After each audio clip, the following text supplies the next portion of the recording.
Hello, my name is Sherrod Halliburton, and I'd like to welcome you to The Truth About Credit, the show that gives you an insider look on how credit affects every aspect of your life. And my name is Sherrod Halliburton, and thank you for joining us today. Today, we're going to do something a little bit different. I have a lot of people ask me a lot of different questions about credit.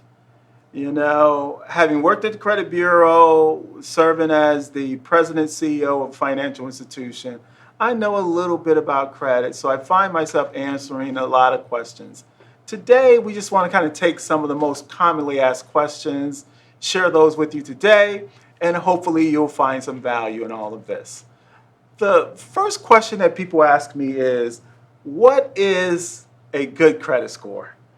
And that's an interesting question, and it can vary a little bit because different creditors have different standards in regards to what they deem as the best credit score, what they deem as a poor credit score. I'm going to go through what two of the scoring models considered good, bad, or in between. The two major scoring models are FICO and VantageScore. FICO has a range as far as very poor is concerned is 300 to 579. So anything basically under 580, they're going to consider as very poor. Whereas VantageScore is going to have very poor from 300 to 499. And then they have a category that is considered poor, and that is from 500 to 600. FICO, a fair credit score is 580 to 669. VantageScore, a fair credit score is 601 to 660. Now, whether you are poor, very poor, fair, that's going to first dictate whether you qualify for a benefit, for a credit card, for an auto, and it's going to dictate the interest rate that you receive. So let's move on to good score. When we're dealing with FICO, we're looking at a good score of 670 to 739. So basically anything under 740 is going to be considered good. So 740, I would say, is going to be that target for you. That's going to be the number that you want to achieve because most creditors are going to give you the best rate if you're a 740 and above. So if you're a 739 to 679 on FICO, that's going to be considered good. VantageScore is a little bit higher than that. 780 to 661 is going to be considered good. Again, there may be some variance between creditors, but the majority of creditors are going to recognize your score as a good score as long as you are above 740. That brings us to very good or excellent. Basically, if your credit score is 740 or above, with most creditors, you're going to be considered an excellent risk. Vantage scores say 780 or above. Target 740 minimum. If you do that, you're going to be looking at the best possible rates on all the different loan products that you are interested in. So that is the number one question that I'm asked. So I'm going to go ahead and move to question number 2 for you. Okay, another question that I'm posed all the time is, what is the difference between a credit score and a credit report? Your credit score is going to be that score that is delivered by one of the scoring models, and I just mentioned FICO is the oldest. They've been around for decades. VantageScore is a relatively new score. Some creditors choose to identify your score using a FICO model. And some creditors use a VantageScore. And they're similar, but some of them emphasizes different types of loan products and scenarios that might give you a slight variance in the scores you get between FICO and VantageScore, but they're going to be pretty similar. Your credit report is the information that is actually captured by one of the 3 credit reporting agencies Equifax, Experian, and TransUnion. It is your record of how you pay. It is your record of do you have any collections, judgment. It's your record of your outstanding balances and things of that nature. So the credit report is going to be the combination of information sent to the credit reporting agency, and your score is going to be determined by a scoring model, and that score is generally used by creditors to determine if they're going to loan you money and at what interest rate. And the third category that impacts your credit score is the length of your credit. The longer you have had credit, the higher that particular category on your credit score is going to be. It is worth 15% of your credit score, and the average is going to depend upon how long have you had your mortgage, how long have you had your various credit cards, and that speaks to why you shouldn't close cards out. Even if you pay a card off, keep the card open because it's going to impact two categories. It's going to impact the length of credit, the longer you've had that card, and it's also going to impact your capacity, meaning that you now have a credit card that's open without any debt on it. The fourth category is the mix of credit, and that's going to be 10% of your credit score. Creditors want to see that you can manage different types of credit. They're going to want to see that you can manage a mortgage, a student loan.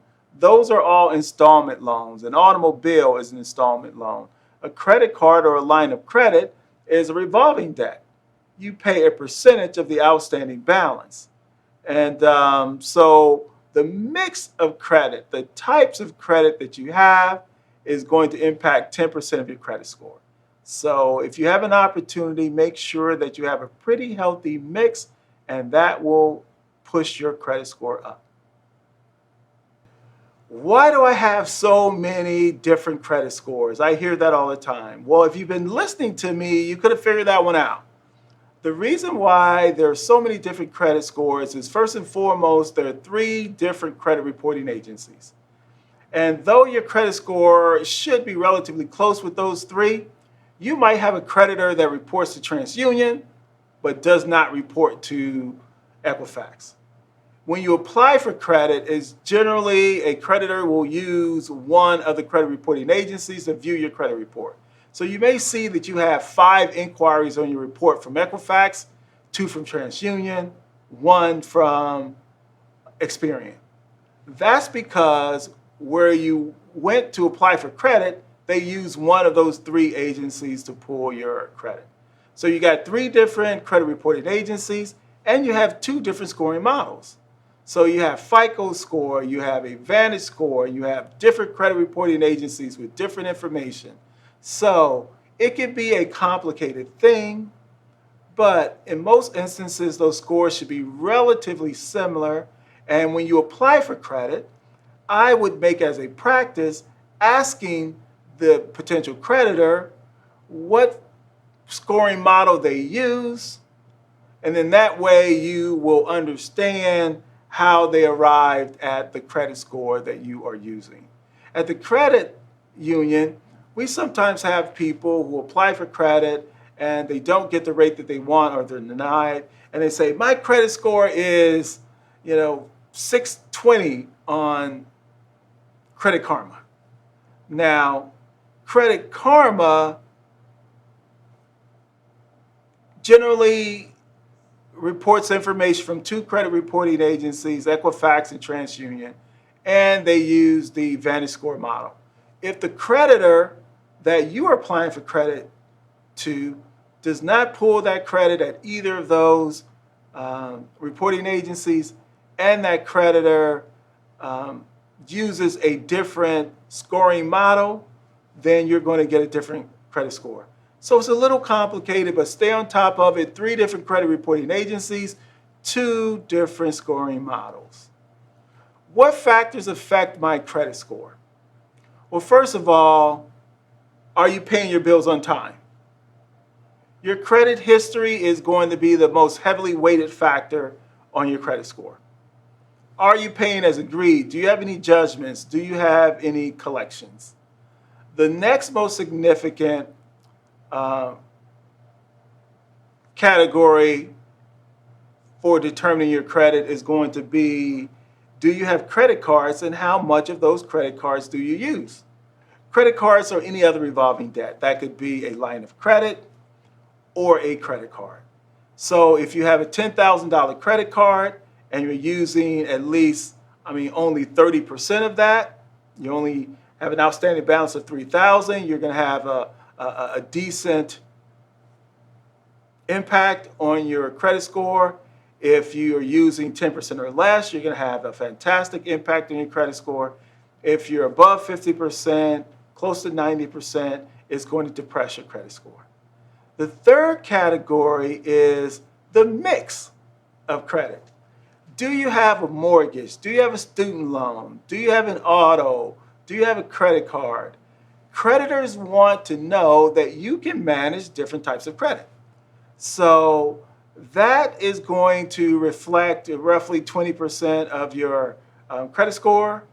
Not quite as much as your payment history and your capacity, but it is an important consideration. It is what we deem a medium consideration. The other items generally will not have as large an impact on your credit score, and that is frequent, how recently have you had inquiries to your credit, meaning how many times have you applied for credit? The more you apply for credit, the more of an impact on your credit score. That's roughly only going to be 5% in all. So as long as you're not applying for credit indiscriminately, that's not going to impact your credit too terribly. Those are 4 categories that will impact your credit score. Now, can I get a loan or credit card with bad credit? Now, that's the $1 million credit. That's the $1 million question, excuse me. And I would say yes and no. Now, your credit score is going to determine if you can get credit, and it's going to determine the interest rate you get when you apply for credit. So if you have poor credit, sometimes your credit is so poor and the standards are so high that you're turned down at the door. However, sometimes your credit is poor, but you qualify at a higher interest rate. The interesting thing about qualifying at a higher interest rate is the higher the interest rate, the least amount of money you qualify for, because your payments are going to be even higher. So as you have poor credit, you're going to pay more for that credit, and you're only going to qualify for less money. So it's a trap that's very difficult to get out of. How often is my credit score updated? Your credit score is updated on an ongoing basis. If you have 5 different accounts that you're paying on, every time that creditor reports that information to the credit reporting agency, your credit score is going to update. So if you have 5 credit accounts and you're paying them as agreed 5 times during the course of the month, the credit reporting agency is going to receive a file from the creditor, and that information is going to be updated immediately. If you only have 1 account, your credit report will update 1 time a month. So the number of times your credit report will update and your credit score will update will be predicated on how many accounts you have and how frequently they are reported by the creditor. How do I dispute something on my credit report? It's very important for you to monitor your credit report, utilizing the various credit monitoring services. You can get 1 free credit bureau from most of the credit reporting agencies. There are some other third-party, My Free Credit Report, things of that nature. So it's important for you to check your credit report periodically, just so that you can make sure that the information that is reporting is accurate.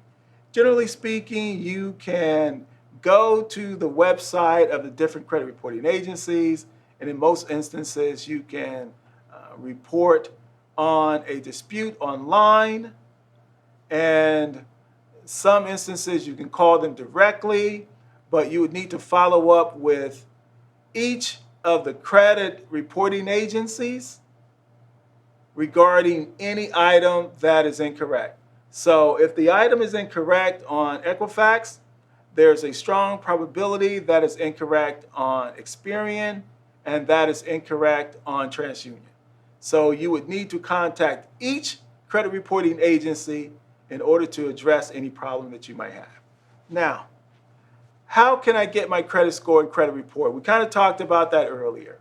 You can go directly to the websites available through Equifax, website available through TransUnion, website available through Experian, and you can also go to mycreditreport.com and you can get free copies, at least one free copy of your credit report from each of those entities.